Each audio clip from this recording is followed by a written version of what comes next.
মই কেলা তহঁতৰ অসমৰ চিএমক কলো ন মাকচোন তই আহি দেখা পিজু হাজৰিকা ওপৰত মাল ন মাৰাকচোন আহি দেখা কেলাই তোৰ ৰুমৰ ভিতৰত তাই পিজু হাজৰিকা ৰহাৰ পৰা মানুহ পঠাই জাকিৰ নাম আছিলে তাৰ কুত্তাৰ বাচ্চা মোৰ পাপাৰ ইফালে ৰদ সোমাই দিছে মই কৈছিলো তোক মই সিদিনা পাপাক কৈছিলো পাপা গেলা লাষ্ট উশাহটো যেতিয়া লৈছে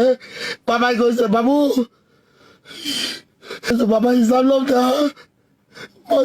সব বাদ দি বাবা তুমি টেনশন লো বহুত বাদ দি সব বাদ দি বাবা মই হিচাপ লম বাবা তই টেনশন ললেই বাবা বাবা বাবাক কথা দিছিলো সব বাদ দিলো মই সব বাদ দিলো ভাল মাইকি এৰি গুচি গল বাচ্চা এৰি গুচি গল সব বাদ দিলো কেলা বহুত কষ্ট কৰিছো 2024 2020 27 আগষ্ট ভুল বকি থকা নাই নিচা হোৱা নাই নাভাবিবি বহুত কষ্ট পাইছো দিনে ৰাতি গেলা মানুহৰ পৰা মাৰ খাইছো গেলা